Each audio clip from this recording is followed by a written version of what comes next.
deserves it. Don't do it. Don't do it. Oh, man. Hi, welcome back to Experts React. My name is Dawnyale Allen. I'm a Russian historian that studies U.S. history as well. Today we're going to look at Red Dead Redemption 2. Let's get at it. You're getting rough. This was me in Detroit like a few months ago, y'all. Speed it up. Yeah, I would just ride off, honestly, on a horse. That happened a lot, too. And shotguns didn't have much range. I don't know if that was pretty realistic or not. Unfortunately, I would say assault, and yes, that kind of assault, would be really popular. The women to men ratio were definitely not as even due to a lot of men just going west for opportunities, financial opportunities. They didn't necessarily bring their wives with them or children because they couldn't afford it. This is also the rise of industrial America, so theft is really big. The concept that railroads were out there, but they were not moving very fast, so you could just hop on and cause mischief and hop right back off. So I would say theft, assault, and murder. Because drugs also weren't illegal at this time, so people were just having a good old time with that. Worth more chopped up and sold for fuel. I used to love turning that in and getting some money every time I played this game. Give me all your money. Open that thing. All right, Dan. Pistols were oftentimes also not loaded with real bullets. It was just whatever material you could find. Same concept during the Civil War where they melted down just pieces and game pieces. We did that in the American Revolution as well. So bullets weren't always lethal. That is why I think you could survive a lot of shooting in this video game, or that's what I tell myself anyways. See, not lethal. I will say the bear skin that he has on wouldn't be something you would wear in the summer. For the love of God. You damn lunatic. So disrespectful. Well, that's gonna be a pretty penny if he can get that back to the, Ooh. That's so disrespectful. Yes, leave no witnesses, I guess. That's the only way that you're gonna get a bounty, you know? So all the stolen items that you would see being returned to that one barn, it's called a fence. The earliest that we have record of this is in England and China. China, a fence would also be a safe house, gambling house, and a, like where criminal activity occurs. I mean, it's all criminal activity, but in England, it was more about getting stolen goods and letting it disappear pretty much into a seedy market. It's kind of like what we conceptualize the black market in today. So it's kind of cool they have a physical location in this game.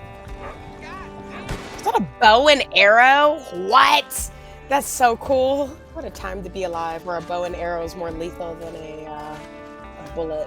I would say that even if this individual in real life were to survive this shootout, he would die from lead poisoning later, y'all. I just want to make that very, very clear. Because he's still standing after getting shot all these times. There's that great railroad. Again, if you kill the one person that knows about you and can identify you, there's no bounty. Give me your money, friend. Okay, stop it. You can have the money. Fine brandy. My God, expensive.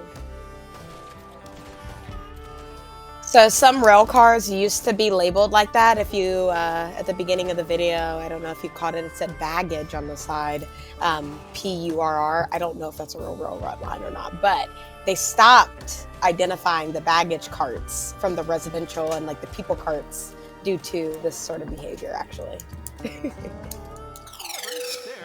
to release the next one. It's a weighted system, you see.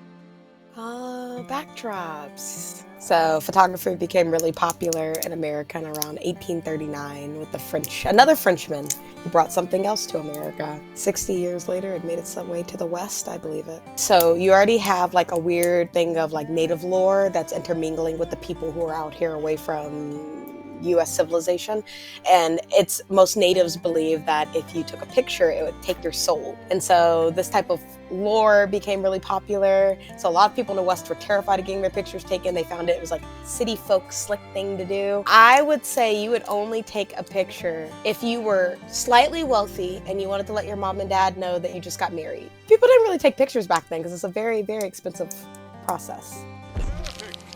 That boom that just occurred, it's like literally almost like a combustion powder. I want to say it's gunpowder, but I'm not familiar. And it literally just burns the image and the light and the shadows back onto what would be the photo itself. So it's really expensive. I don't know the price, unfortunately. It's all relative. I've never been to see one of them moving picture shows. Now those are popular. I'd say they'd be about $1.80 maybe, which is, when he robs people, he gets what, $5 at most and some brandy. So, that's hefty wage. And it would be like 10 minutes, and it would be like an Indian on a horse just riding, or a cowboy lassoing. Here's good. Ain't it pretty? This man was just shooting women point blank, and now he is like the most lovely. What? He proposed? No way. In front of God. Now we care about God. Not with murder, but with love. Okay. Love it. I truly love it. So illiteracy was a plague, almost as bad as like chlamydia and gonorrhea during this time. So having somebody who would read a book to you, and a bunch of like really tough gunslingers will get around and just listen to the kid that was literate, or that they found a runaway, or somebody who was orphaned, whatever it might be, would just read them stories, and that would be just as entertaining as our modern day Netflix. Let's hang the bastard. Are we gonna watch this guy get hung? Oh no. So because it was such a lawless place, the West was notorious for public hangings. They loved to make a spectacle about it. And so even though there's not a lot of like really fancy gadgets going on in this time period, they definitely adopted that lever pulling floor to make sure to make an example out of the people that do the egregious crimes. Now, where the sheriff is in all this, while they're trying to hang some guy they have beef with, in the 1800s during the South, of course, lynchings were used as a means to deter, and it was a very violent and sometimes suffering way of go. I find it to be a very traditional way of like common law being executed, right? Funny way of words. Oh, executed. Anyways, yeah, so I mean, even in England, like thieves, murderers, rapists would be hung in like the middle of the town. Puritan America definitely adopted this. The South adopted it with both the Klan, with how to publicly make an example of slaves, especially in a big plantation. I mean, it would either immediately break your neck, which means that it would sever your brainstem, so you would die instantaneously, or it would just choke you while you just lay there. You just sit there and you just choke yourself to death, pretty much with your own body weight.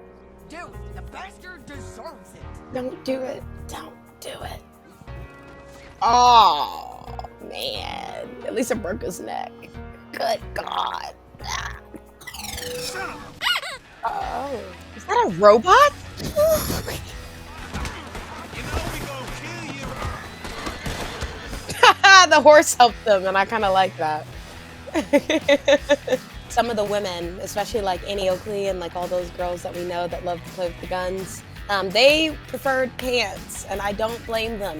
But back then, to stay with the culture, these women would put on the everyday appearance of wearing the skirt so they could go to and fro without attracting too much attention to them, because most of them probably had bounties. Either if they got caught, or maybe if they were helping rob a train or something and their skirt got caught, they could just rip it and keep going. So every time you see a woman get shot and flip over, you should be able to see pants right underneath, actually. So that's incredible on the game designer's part. Not the dog. Oh, that's not a dog. That is not a dog. That's a wolf. Cleavers, tomahawks, and mine weapons are also very common to use. Bullets cost money. Gunpowder costs money. So, Come on. Is that a cow on the roof? What?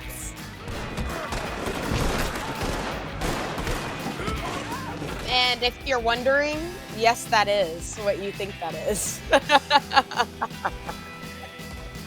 So 1859, John Harper's Fair. This would have been pretty similar. It was very lawless. The police that did show up, I mean, they could get it too. It was just like an all-out brawl. And you can definitely tell that there's really no sides to this, because he'll aim at both people that were fighting and kill them both.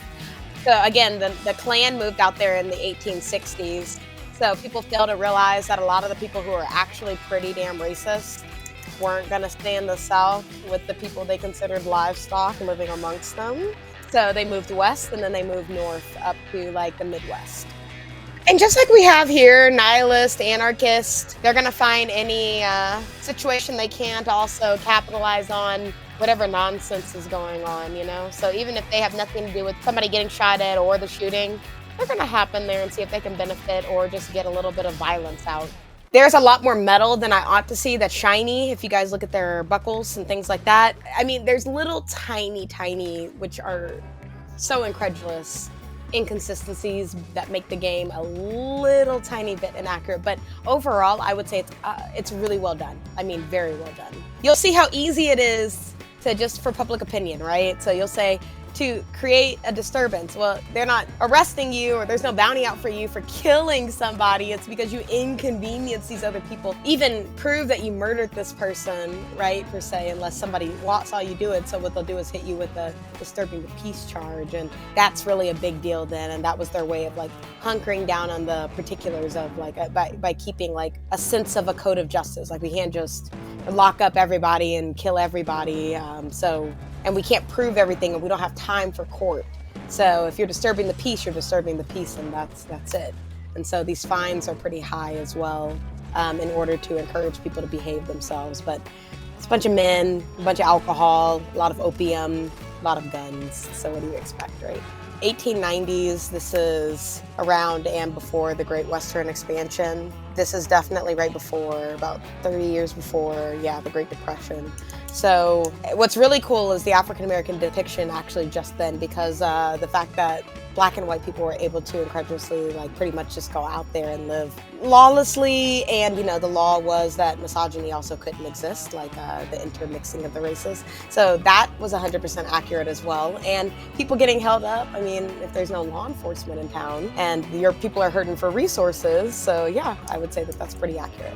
Also, African Americans were able to find some sort of like freedom of living out there. While there were Black settlements, it did get to a point where settlements, as long as you're doing your part, they don't care about your color, creed, and religion. They just, you're part of that society, and so they looked at you as one. So when something incredulous would happen to you, it's not necessarily a hate crime. It was just, you did something terrible, and so somebody in the town wanted you dead. It had very little to do with your gender. Sexual orientation, however, if they thought you were gay, that's a whole different ball game. I think that what is the word?